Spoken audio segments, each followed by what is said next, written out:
بسم اللہ الرحمن الرحیم۔ گمنام ایرو کے معزز ناظرین، السلام علیکم۔ آئیے چلتے ہیں کہانی کی طرف۔ نہایت اہم سرکاری مہمانوں کو سیاہ رنگ کی 6 دروازے والی مرسیڈیز میں لایا جاتا ہے۔ لیڈی ڈائنا بھی ایسی ہی گاڑی میں تھی۔ ٹین کی اس دیوار کے ایک سرے پر یہ سفید سکرین تھی اور اس سے کچھ پہلے سڑک پر بورڈ لگا ہوا تھا، حد رفتار 50 کلومیٹر فی گھنٹہ۔ مان کو معلوم تھا کہ وہاں پہنچ کر گاڑیوں کی رفتار اگر عین اس کے مطابق نہیں تو اس کے قریب ضرور ہو جائے گی۔ دیوار کے دوسرے سرے پر بلندی پر کرین کا بوم تھا، جسے وہ اصل ہک نکال دیا گیا تھا اور اس کی جگہ ایک اور ہک ایک خاص کھانچے میں لٹکایا گیا تھا، جو در حقیقت ہک نہیں بلکہ ذرا سی ٹھیس لگنے پر پھٹ جانے والا تباہ کن بم تھا۔ میں سمجھ گئی، کیتھرین جلدی سے بولی۔ ہمان نے اس دیوار کا فاصلہ ناپ لیا ہوگا۔ اس کے حساب کے مطابق ایک مخصوص رفتار سے آتی ہوئی گاڑی جب اس سفید اسکرین کے سامنے آتی تو وہ یہاں ریموٹ کنٹرول کا بٹن دباتا، جس سے وہ حکمنما بم اس کھانچے سے نکل جاتا جو ریموٹ کنٹرول سے حرکت کر سکتا تھا۔ جس وقت حکمنما بم نیچے پہنچتا، عین اس وقت سیاہ مرسیڈیز کے نیچے پہنچ چکی ہوتی، یعنی ہک عین اس مخصوص گاڑی پر ہی گرتا اور اس کے پرخچے اڑ جاتے۔ ناکامی کا کوئی امکان نہیں تھا۔ بے شک میں نے تائید کی، بلکہ اس بم نے پانی کے ٹینک میں گرنے کے باوجود جتنی تباہی پھیلائی ہے، اس سے مجھے اندازہ ہوا ہے کہ اگر ہمان کا اندازہ تھوڑا بہت غلط بھی ہو جاتا، جس کی اس نے یقیناً گنجائش رکھی ہوگی، تب بھی سیاہ مرسیڈیز کو تو بہرحال تباہ کر ہی دیتا، کیونکہ پاس چلتی ہوئی کم از کم 3 گاڑیاں اس کی تباہ کاری کی زد میں آنی تھیں۔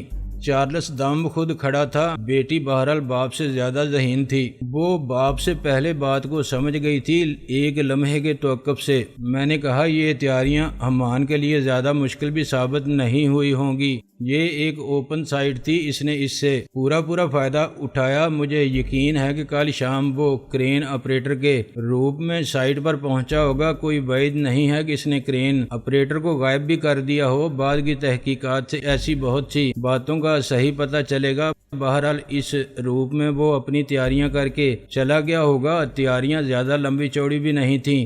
اس نے اپنے کھڑے ہونے کے لیے بھی اس جگہ سے بہت پیچھے ہٹ کر جگہ منتخب کر لی تھی۔ یہاں زیادہ سختی تھی اور زیادہ سیکیورٹی والے پھیلے ہوئے تھے۔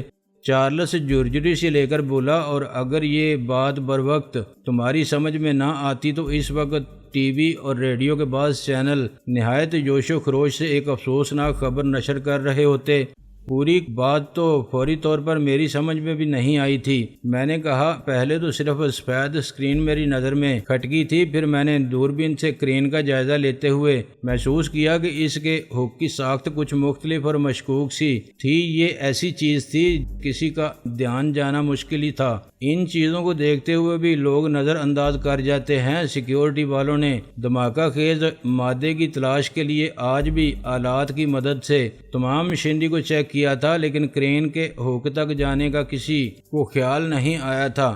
ایک لمحے کی خاموشی کے بعد چارلس بولا، ہمان کی کوشش کو ناکام بنا دینا ہی ہماری بہت بڑی کامیابی ہے۔ ہمارا اصل مقصد تو پورا ہو گیا ہے، لیکن پھر بھی ہمان کے نکل جانے کا بڑا افسوس رہے گا۔ اس کی کسی واردات میں پہلی بار اس کی اپنی موجودگی کے اتنے واضح آثار نظر آئے تھے۔ ہمارے قریب ہی کھڑا سیکیورٹی آفیسر بولا، سیکرٹ سروس والوں نے اپنا کام شروع کر دیا ہے۔ جس مکان کی چھت پر مسٹر شوبک کو لفٹ بوائے کا یونیفارم ملا تھا، اس سے آگے ہمان کا سراغ لگانے کی کوشش کی جا رہی ہے۔ اس کا تعاقب جاری رہے گا۔ وہ تو محض رسمی کارروائیاں ہوں گی، چارلس منہ بنا کر بولا۔ وہ تو بس آج ہاتھ آ جاتا تو آ جاتا، اب اس کے بارے میں کچھ نہیں کہا جا سکتا۔ کب دوبارہ اس کے بارے میں کوئی خبر سننے کو ملے۔ ہمان کے نکل جانے کا مجھے بھی افسوس تھا۔ میں نے کھڑکی سے باہر جھانکتے ہوئے کہا، اگر میں زیادہ ضروری کام پہلے نہ کرتا اور کرین پر چڑھ کر اس بم کو بر وقت دور نہ پھینکتا تو شاید میں ہمان کے تعاقب میں جا سکتا۔ کیتھرین بولی، لیکن اگر تم جا کر کرین پر نہ چڑھتے تو ہمان کو تم پر فائر کرنے کی بھی ضرورت پیش نہ آتی اور ہم اس کی موجودگی سے ہی آگاہ نہ ہو سکتے۔ وہ تو اپنا کام کر کے خاموشی سے نکل جاتا۔ ہاں یہ بات تو ہے، میں نے تسلیم کیا، لیکن اگر کسی بھی طرح اس کے تعاقب کے لیے میں بھی تم دونوں کے ساتھ شریک ہو سکتا تو شاید وہ نکلنے نہ پاتا۔ شعبک ناگواری سے میری طرف دیکھتے ہوئے تیکھے لہجے میں بولا، مسٹر چودھری، آپ ہم سب کو یہ بتانے کی کوشش کر رہے ہیں کہ میں اور کیتھرین حمان کا تعاقب کرنے کے اہل نہیں تھے اور ہماری نالائکی کی وجہ سے وہ نکل گیا۔ میں تمہیں یہ بتانے کی کوشش کر رہا ہوں کہ 2 سے 3 افراد بہرحال بہتر ہوتے ہیں، میں نے ملائمت سے کہا۔ اب تو مجھے بھی افسوس ہے کہ تم ہمارے ساتھ نہیں تھے، ہم بھی دیکھتے کہ تم کیا تیر چلاتے۔ شعیب کے لہجے میں پہلے سے زیادہ تیکھا پن جھلک آیا۔ یہ کیا حماقت ہے، چارلس نے بزرگانہ انداز میں ہم دونوں کو ڈانٹا، تم نے تو بچوں کی طرح آپس میں الجھنا شروع کر دیا ہے۔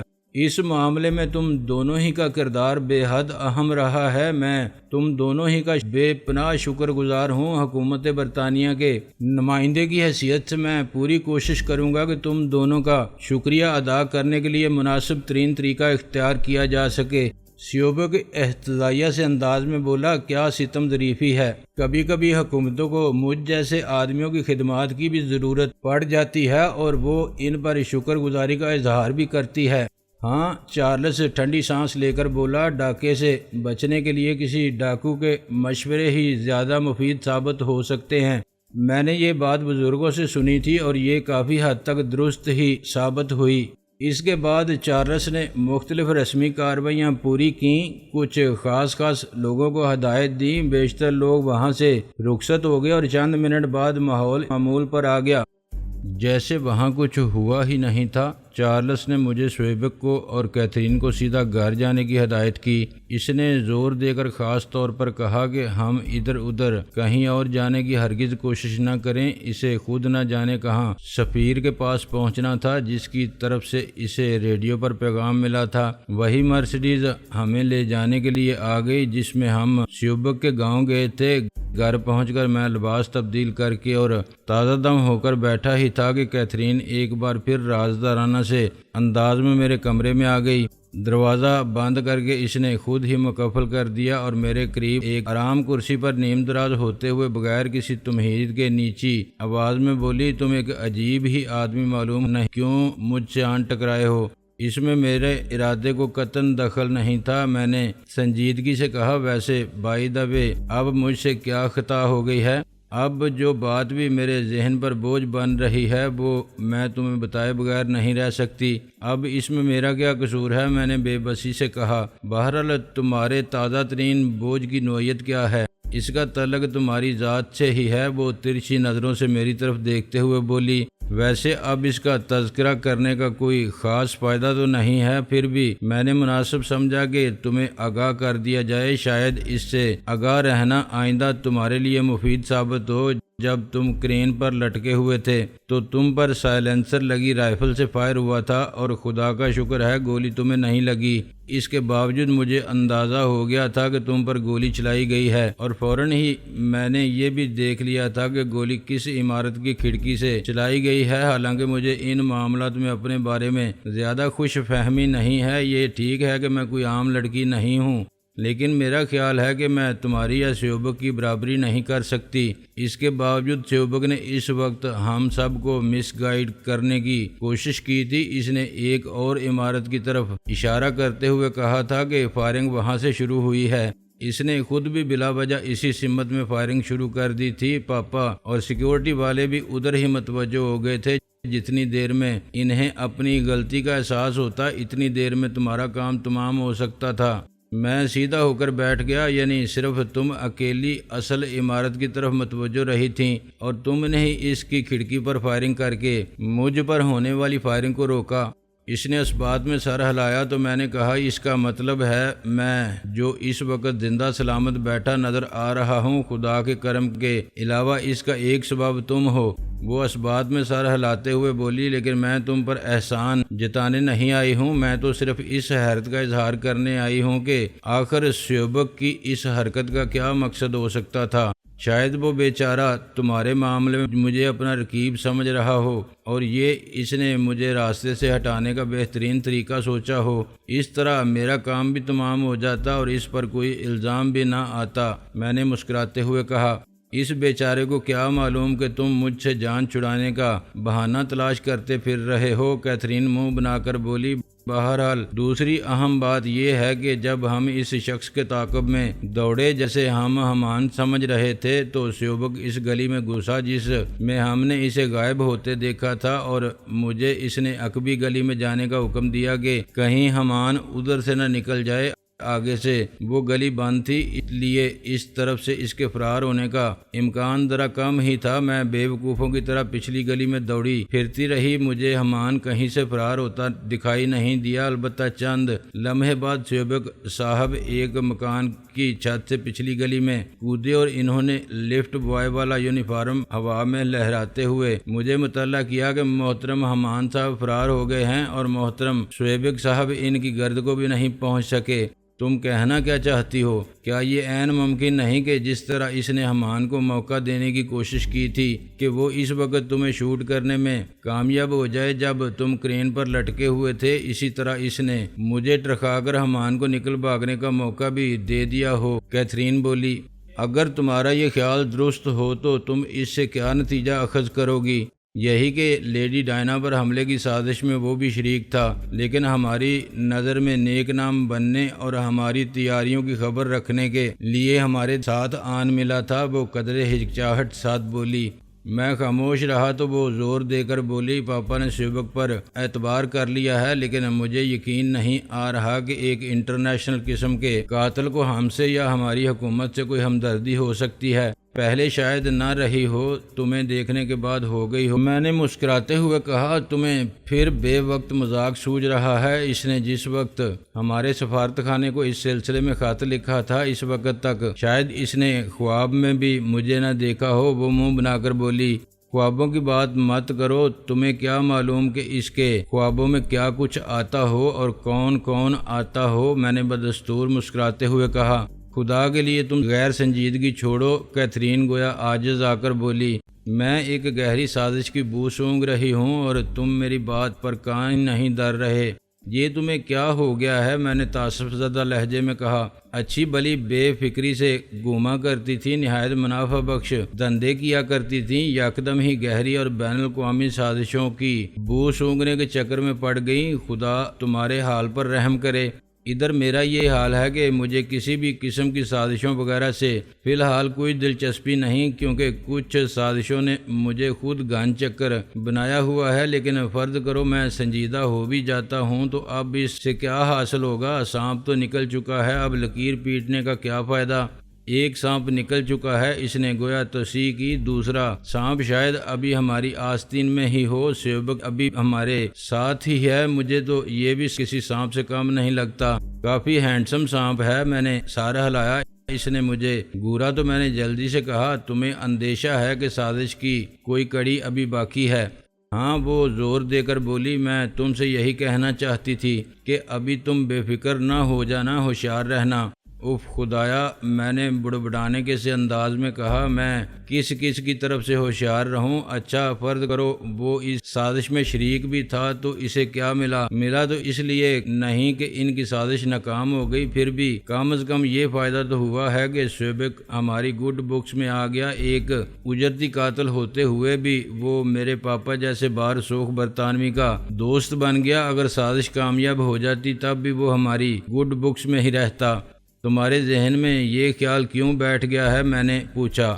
ان دو باتوں کی وجہ سے جو میں نے تمہیں بتائی ہیں، ایک تو سیوبک کا تمہیں مروانے کی کوشش کرنا، پھر مشکوک انداز میں آ کر ہمیں حمان کے فرار کی خبر سنانا۔ کیتھرین پر اعتماد لہجے میں بولی، قاتل کا بھائی ہوتا ہے۔ آج کل شرفاء میں انتشار پایا جاتا ہے اور قاتلوں میں بڑا اتحاد دیکھنے میں آتا ہے۔ شاید انہیں معلوم ہو گیا ہے کہ اتحاد میں ان کی بقا ہے۔ ممکن ہے سیوبک اور حمان نے اس مہم کے سلسلے میں 2 نفری یونین بنا لی ہو۔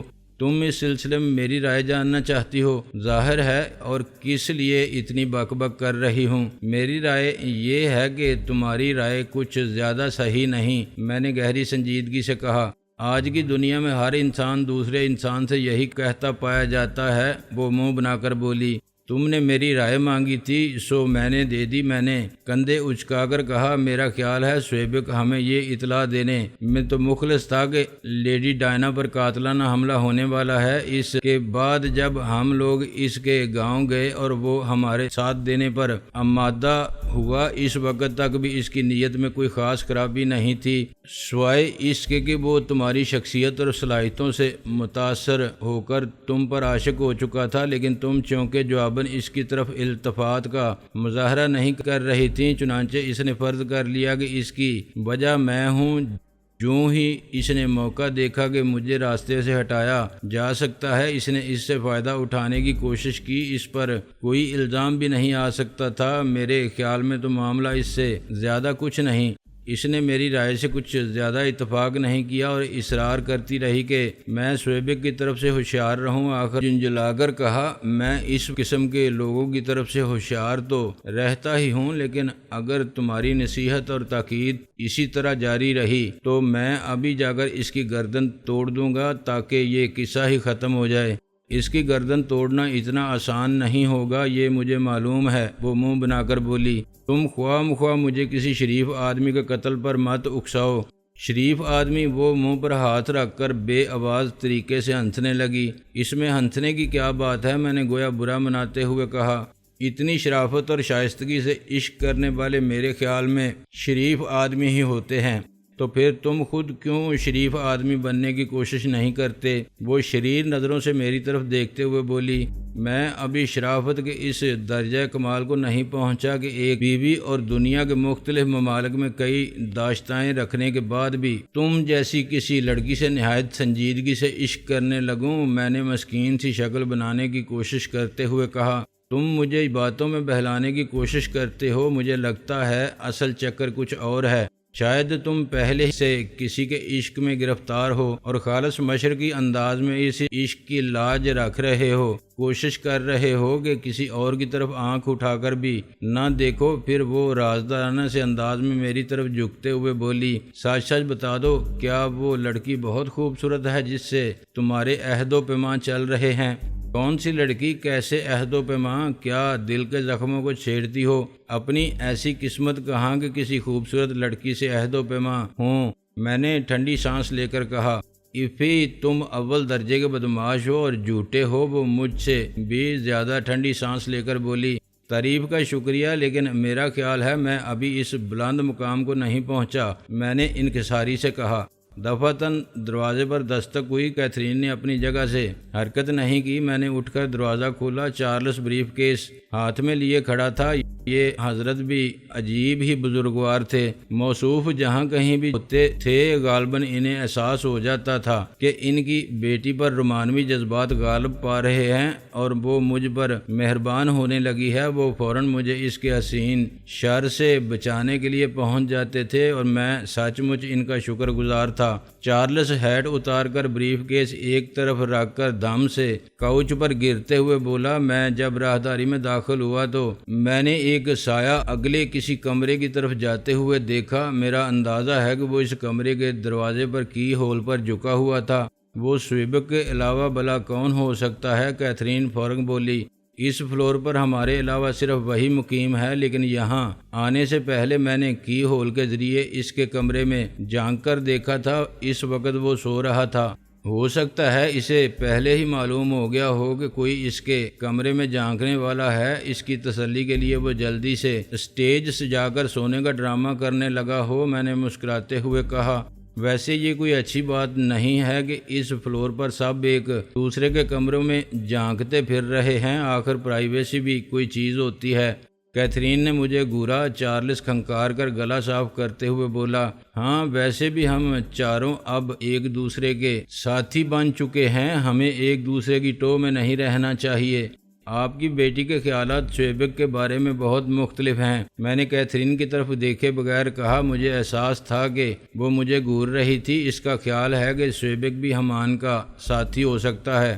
میں نے اسے وہ تمام گفتگو سنا دی جو میرے اور کیتھرین کے درمیان ہوئی تھی، حتیٰ کہ اس سلسلے میں اپنی رائے بھی بے تکلفی سے ظاہر کر دی۔ چارلس نے اس کا قطعاً برا نہیں منایا، بلکہ اس بات میں سر ہلاتے ہوئے بولا، مجھے تمہاری رائے درست معلوم ہوتی ہے۔ وہ شادی شدہ صحیح، کتنی ہی عورتوں سے اس کا واسطہ صحیح، لیکن بہرحال انسان ہے، مرد ہے۔ کیتھرین پر کوئی بھی مرد عاشق ہو سکتا ہے۔ چارلس نہایت اطمینان سے بیٹی کے بارے میں اظہار خیال کر رہا تھا۔ اسے گویا اپنی بیٹی کی شخصیت کے اس پرکشش انگیز پہلو پر فخر تھا کہ اس پر کوئی بھی مرد عاشق ہو سکتا تھا۔ اس نے تو شاید مجھے بھی اپنی صاحبزادی کے عاشقوں میں شمار کر لیا تھا۔ فی الحال میں نے اس کی یہ غلط فہمی دور کرنا ضروری نہیں سمجھا، کیونکہ اس نے میرے بارے میں ابھی کوئی اظہار خیال نہیں کیا تھا۔